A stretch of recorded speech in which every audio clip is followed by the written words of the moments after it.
안녕하세요. 여름매입니다.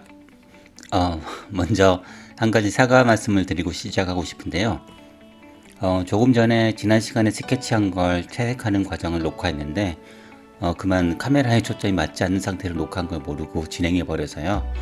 아쉽지만 그림 진행에 대한 전체 영상은 올리지 못할 것 같네요. 하지만 아직 마무리 과정이 남은 상태라서 이 마무리 과정을 녹화해 보면서 이것저것 이야기해 보려고 합니다. 조금 전에 제가 한 게 일단 붓자국이 심한 부분을 조금 문질러서 블렌딩을 먼저 해주고 마무리 작업을 시작하고 있습니다. 지금 화면에 나오는 거는 제가 물감을 따로 통에 담아서 사용하는데요. 이거는 그 아마존에서 한 10몇 불 정도? 생각보다 비싸지 않게 주고 산 것 같네요. 참고로 저는 미국에 살고 있습니다. 그래서 한국에서 어디서 어떻게 사는지는 잘 모르고요. 근데 아마 비슷한 게 있겠죠? 이 물감통에 24개의 색상이 들어가더라고요. 이렇게 유화 물감통을 사용하는 이유가 몇 가지 있는데요. 나중에 자세히 얘기하겠지만 우선 물감을 찾는 시간을 절약할 수 있고요. 또 쉽게 색상을 고를 수 있다는 장점도 있습니다. 그리고 물감 자체도 많이 절약할 수 있는데요. 저렇게 팔렛 나이프로 원하는 만큼만 조금씩 덜어서 쓸 수도 있습니다. 그리고 덤으로 손도 별로 안 더러워집니다. 사실 물감을 짤 때 튜브 뚜껑에 물감이 묻어 있는 경우가 많아서 각각 짜다 보면 항상 손에 묻거든요. 사실 물감이 좋지 않은 게 뭐 캐드뮴 같은 독성이 있는 물감도 있어서 손에 되도록이면 묻지 않는 게 하는 게 좋습니다. 지금 올린 색상은 일명 리미티드 팔렛이라고 하는데요. 위쪽부터 타이타늄 화이트, 그리고 캐드미엄 레드, 그리고 옐로우 오커, 그리고 아이보리 블랙입니다. 이 색깔만 가지고 사용할 이제 살색과 초성화를 진행하는데요. 일단 타이타늄 화이트에 캐드미엄 레드와 옐로우 오커를 적절히 섞어서 메인으로 사용할 살색을 만듭니다. 이 색상은 인물화로 유명한 안데스 존이라는 화가가 사용해서 전파했다고 하더라고요. 이 리미티드 팔렛에 대해서는 다음에 또 이야기하면서 그려보도록 하고요. 그리고 방금 올린 거는 제가 보색으로 사용한 비리디안 그린도 추가로 올려봤습니다. 생각보다 물감을 올린 양이 많지 않죠?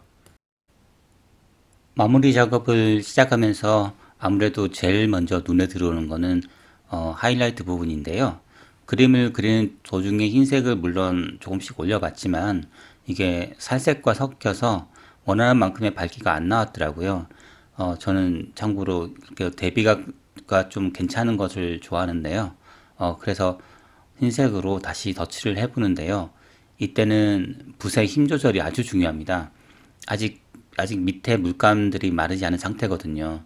좀 여유가 있다면 물감에 원래 흰색을 올릴 때는 그림을 말린 후에 하루 이틀 뒤에 다시 덧칠하면 좋습니다. 하지만 성격이 급해서 그런지 주로 알라프리마 방식, 그러니까 그 자리에서 한 번에 다 끝내는 방식을 그리기 때문에 억지로라도 흰색을 올리려고 지금 무지 애를 쓰고 있습니다.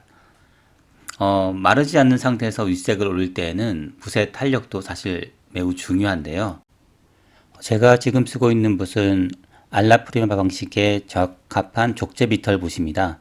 이 붓이 아주 힘이 없어서 거의 수채화 붓 느낌인데요. 전 영국의 로즈마리 앤 코라는 회사에서 주문해서 사용하고 있습니다. 주문했다고 아주 비싼 붓이 아니고요. 붓 자체 가격은 생각보다 비싸지 않습니다. 붓 한 자루당 한 7불에서 10불 정도 하는 것 같습니다. 이 가격의 정도의 붓은 마이클스 같은 미국의 로컬 스토어에 가도 비슷한 가격에 더 좋지 않은 붓들이 그렇게 많이 있더라고요. 붓들을 소개하는 대해서는 따로 영상을 한번 만들어 보고요. 이거 영상을 만들 게 되게 많네요. 그리고 아까 말한 그 물감통에 대해서도 한번 색상에 대해서도 한번 나중에 따로 영상을 만들겠습니다. 일단 마무리 과정에서는 그림과 비교해 가면서 혹시 빠진 부분이 있는지 세심하게 살펴보고 빠진 색을 넣어주는 것이 우선 중요합니다. 이때 빠진 색을 넣을 때 붓이 혹시 끝이 갈라질 때는 기름을 발라서 붓끝을 가지런하게 만든 후에 사용하는 것이 좋습니다. 지금 하이라이트 작업을 계속 하고 있는데요. 사실 그림에서 하이라이트로 강조하는 부분을 흰색 물감을 이용해서 저렇게 찍어 바를 때는 주의해야 될 게 너무 흰색을 강하게 찍어 바르면은 많이 그 부분이 튀게 됩니다. 그래서 바른 후에 저 붓으로 조금씩 블렌딩을 해주는 게 또 좋습니다. 사실은 이렇게 하얀색으로 색칠을 하는 게 그걸 많이 피하는 분들도 많이 계세요. 너무 하얀색으로 칠하면은 그 부분이 나중에 좀 밉게 보일 때가 있거든요. 그래서 되도록이면 명도나 채도의 변화로 하얀 부분을 강조하는 것이 좋습니다. 이제 하이라이트 부분의 작업이 조금 끝난 것 같은데요. 마무리 작업을 진행하면서 일단 턱이나 눈 주변으로 조금씩 강조하고 싶은 색상을 넣어주는데요. 사진을 보시면 아시겠지만 이번 인물화의 주인공은 제가 맨 처음에 그렸던 인물화의 사진보다 거의 얼굴에 색상의 변화가 없는데요. 이런 인물화를 채색하는 게 참 힘든 것 같습니다. 인물화가 사실 만화가 아니기 때문에 평면적이 아니라 어느 정도 입체적으로 그려야 하는데요. 물론 명도나 채도의 변화를 줘가면서 입체적으로 만들 수도 있지만 이 그림 같은 경우는 아주 작은 명도나 채도의 변화만을 사용해야 하거든요. 인물화를 그릴 사진을 고를 때 화장을 진하게 한 모델이 그냥 하얀 조명 아래 있는 사진은 주로 인물화 연습으로 좀 피하는 게 좋습니다. 아무튼 저는 일단 볼 터치를 원본 사진보다 좀 더 붉게 줘봤고요. 눈 주위의 색상을 조금씩 강조해 봤는데요. 이때 중요하게 사용하는 색상이 캐드미엄 레드와 비리디안 그린입니다. 하지만 일단 사실주의적인 그림을 그리는 중이라서 아주 많이 튀게 하고 싶지는 않아서 만들어 놓은 살색과 적당히 섞어서 표현을 하고 있습니다. 지금 코 부분은 손 보고 있는데요. 물감을 덧칠을 하면서 저 콧구멍 부분이 좀 많이 지워지기도 했고 색상이 조금 많이 빠진 부분이 있는 것 같아가지고 그 부분을 주의해서 조심조심 집어넣습니다. 콧구멍 그릴 때도 사실은 검은색으로 전체 동그랗게 다 칠하는 게 아니라 사진을 자세히 보면은 조금 살색과 블렌딩이 되면서 하얗게 변하는 부분이 있고 그다음에 그 과정에서 또 붉은색이 보이는 경우가 있습니다. 그 부분을 주의해서 콧구멍을 그려가면 되고요. 또 조금씩 지워진 그림자 부분이나 저렇게 하이라이트 부분도 보면서 손을 좀 봐주면 좋습니다.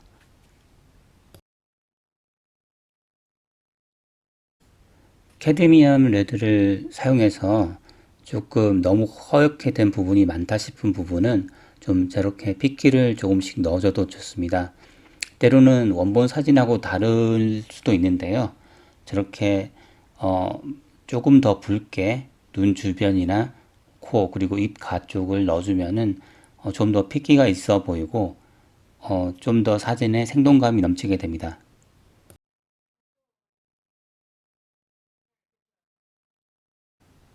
아직 하얀색 하이라이트 부분을 그리고 하이라이트가 아니더라도 좀 밝은 부분을 타이타늄 화이트를 통해서 써서 조금 되살리려고 노력하고 있는데요. 자꾸 밑에 색깔과 섞이기도 하고 아직 그림이 마르지 않은 상태라서 생각보다 잘 되진 않아서 여러 번 덧칠을 하고 있는 중입니다. 사실 유화에서 덧칠이란 거는 되도록이면은 많아야 한두 번 정도만 하는 게 중요한데요.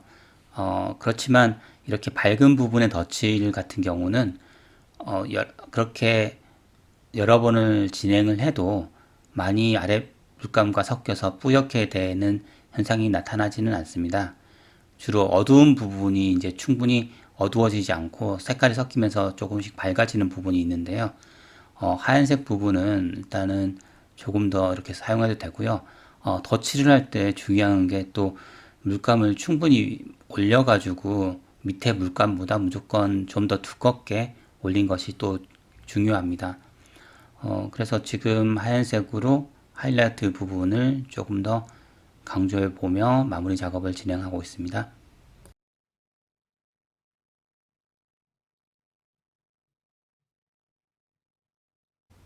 또 마무리 작업에서 중요한 게 빠진 부분의 명도를 찾아서 다시 넣어주는 건데요.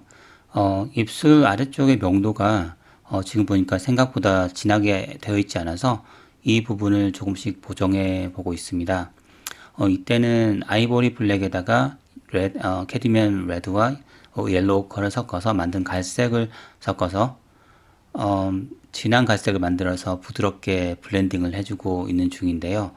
아이보리 블랙이 검은색이다 보니 사실 명도를 조절하거나 색상의 채도를 낮출 때 본능적으로 사용하게 되는 경우가 많아요. 사실 이 부분은 많은 화가분들이 검은색을 직접적으로 그림에 사용하는 걸 피하라고 하더라고요. 그리고 그거보다 더 좋은 보색 관계를 이용해서 어두운 무채색을 만들어서 사용하는 게 좋은데요.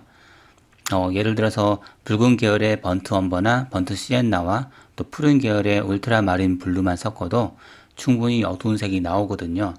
하지만 지금은 보정 작업을 리미티드 팔렛만으로 하는 관계로 저는 아이보리 블랙을 사용해서 진행을 했습니다. 참고로 아이보리 블랙에도 따뜻한 갈색과 같은 색깔이 조금 들어있는데요. 그래서 아이보리 블랙은 따뜻한 계열의 검은색이에요. 따뜻한 계열이 있다면 차가운 계열도 있겠죠. 그래서 반대로 차가운 계열의 검은색은 아무래도 페인스 그레이나 또 마즈 블랙 같은 색들도 있습니다. 이 색상의 온도에 대해서 그리고 각 물감들의 온도에 대해서 잘 아는 것이 정말 중요한데요. 이 부분은 다음에 차근차근 이야기를 해보도록 하겠습니다. 그리고 지금 아까 그린 진주 귀걸이가 있는데요. 이 부분을 조금만 더 손을 봐서 이렇게 처리하고 있는데요. 이 진주 같은 액세서리 그리고 금속 표면 같은 것들이 표현하기가 까다로운 경우가 많아요. 단순히 흰색과 검은색보다 주위의 빛도 반사하는 경우가 많고요. 그 다음에 회색으로 어느 정도 일정 부분을 해줘야지 표현이 잘 되는 경우가 많은데요. 저는 일단은 오늘 중요한 거는 액세서리가 아니라 저 눈빛과 얼굴이기 때문에 이 부분은 그냥 대충 눈에 튀지만 않을 정도로 이게 귀걸이구나 하는 정도로 느낄 정도만 표현을 해주고 넘어갔습니다. 머리를 채색하고 나면은 머리와 그 밑에 살색 가운데 사이에 사실 저렇게 그림자가 없이 붕 떠 있는 경우가 많은데요. 이때 그림자를 넣어주는 게 정말 중요합니다. 만약 그림자가 적절하게 없다면은 머리가 꼭 떠 있는 것 같이 보이기 때문에 저 목 주위에 있는 어두운 부분에 그림자를 넣어줬고요. 저는 이때 조금 특이하게 비리디안 그린을 조금 색상을 높여서 한번 넣어봤어요. 물론 원본 사진은 그렇게 보이지 않지만 이렇게 좀 어두운 곳에 우리가 조금 보색으로 사용하는 비리디안 그린을 저렇게 조금 과하게 색상을 넣어줘도 전혀 문제가 보이지 않고요. 지금 머릿결 그리고 위에 머리카락과 그 경계에 있는 면들도 또 비리디안 그린과 캐드미안 레드 그리고 조금 진한 살색을 이용해서 부드럽게 블렌딩을 해주는 것이 아주 머리와 얼굴을 이어주는 부분을 표현하는데 좋습니다.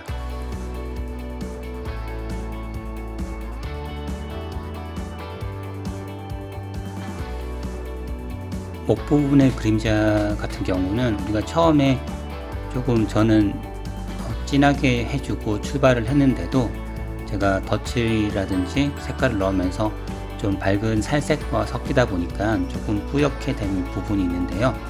이 부분도 일단 좀 어두운 색상을 이용해서 지금 넣어주고 있습니다. 하지만 너무 과하게 넣어주면 이게 또 색상이 섞여서 또 뿌옇게 되는 경우가 많거든요. 그래서 시간적 여유가 있다면 그림이 다 마른 후에 어두운 부분을 다시 칠해 주는 것도 좋습니다. 그림의 마무리 작업이란 게 사실은 결국 그림의 완성도를 높이는 것인데요. 원본 사진을 보면서 이렇게 빠진 부분을 찾아서 메우는 것도 물론 중요하고요. 그리고 좀 더 강조하고 싶은 하이라이트나 강조하고 싶은 색상을 넣어주는 것도 중요합니다. 하지만 그보다 더 중요한 거는 그림 자체의 밸런스나 대비, 그리고 무드 같은 전반적인 것들을 맞춰주는 것이 더 중요하다고 개인적으로는 생각하는데요. 극사실주의가 아닌 이상 사실 사진과 똑같이 그릴 필요가 없잖아요. 사진은 그냥 레퍼런스 정도로만 생각하고, 내가 그린 그림이 내가 그 사진을 보고 해석한 독립된 작품이니까요. 내가 그림을 통해서 정말 전달하고 싶은 것이 무엇인가에 대해서 고민을 해가면서 진행하면 좋을 것 같습니다. 오늘 채색 과정의 카메라 실수로 이것저것 주저리 이야기를 많이 해봤는데요. 아무튼 이제 시작하는 채널이라 이야기하고 싶은 것이 무지 많네요. 앞으로 차근차근 이야기 해보도록 할게요. 그럼 오늘은 일단 이 정도에서 마무리하고요. 다음에는 더 좋은 내용으로 돌아오겠습니다. 감사합니다.